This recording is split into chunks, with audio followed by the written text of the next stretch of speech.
So జనాభా పెరిగింది. So పెరిగిన జనాభా ప్రకారం 56% బీసీలు ఉన్నారు. సో రిజర్వేషన్ 42% ఇవ్వాలన్నారు అన్న మీరే. మరి అదే ఎస్సీ ఎస్టీలకి 2011 లెక్కల ఆధారంగా ఎలా ఇచ్చారు మీరు? అంటే మనం ఇప్పుడున్న చేసినాం కాబట్టి దాని ప్రకారం ఎస్సీ ఎస్టీలకు 2011 ప్రకారం తీసుకున్నాం. రాజ్యాంగంలో ఏమన్నా పరిమితి ఉందా? ఒక విషయం అండి, రిజర్వేషన్లు ఇచ్చిందే మేము. మీరు ఇచ్చారని చెప్తారు. 2011 లెక్కల ప్రకారం ఎస్సీ ఎస్టీ రిజర్వేషన్లు ఇస్తారా?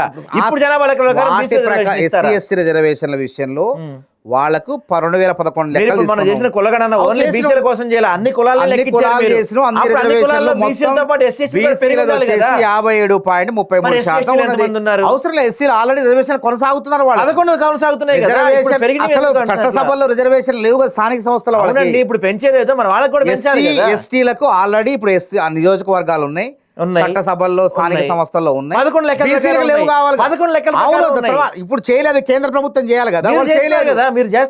అందుకే బీసీలకు న్యాయం చేయటం కోసమే మేము కులగణన చేసినాం. మా ప్రభుత్వం కాదు, ఎస్సీ ఎస్టీలకు ఆల్రెడీ న్యాయం జరుగుతూనే ఉంది. అవును, ఎప్పుడు 56లో నెహ్రూ గారు ఉన్నప్పుడు మేము రిజర్వేషన్ రాజ్యాంగంలో పెట్టిన అంబేద్కర్ గారు పుణ్యమా అని చెప్పి ఎస్సీ ఎస్టీలకు వాళ్ళకి న్యాయం ప్రకారం వాళ్ళ జనాభా ప్రకారం ఇప్పుడు పెరిగిన దాని ప్రకారం వాళ్ళకి పెంచుకునే అవకాశం ఇప్పుడు ఇది ఎలా సాధ్యం అండి? ఎలా సాధ్యం అవుతుంది?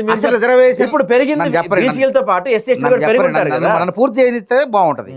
50% రిజర్వేషన్ల పరిమితి ఏమైనా రాజ్యాంగంలో ఉందా?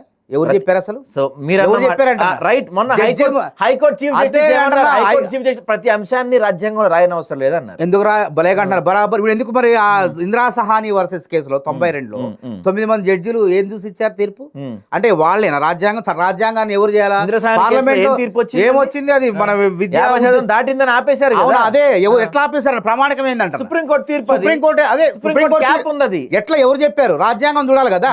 అది ఇష్టమేనా 50% అంటే దాటొద్దని రాజ్యాంగంలో ఉందా? ఉంటే ఆపాలా. ఆయన గారు జడ్జిమెంట్ 9 మంది ఇచ్చారు, ఎందుకు ఇచ్చారో అర్థం కాలేదు.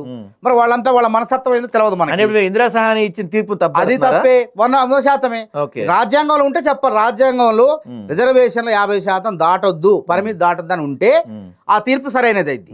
కాబట్టి తీర్పులు అనేది కత్తికి 2 వైపుల పదం ఉన్నట్టు ఈ తీర్పులు ఎప్పుడైనా ఎట్లయినా ఇవ్వచ్చు సమయానుకూలన. ఇప్పుడు ఎన్ని సవరణలు చేసినాం రాజ్యాంగంలో మనం? ఇప్పుడు 69% రిజర్వేషన్లు తమిళనాడులో అమలయ్యేది, 76 రాజ్యాంగ సవరణ.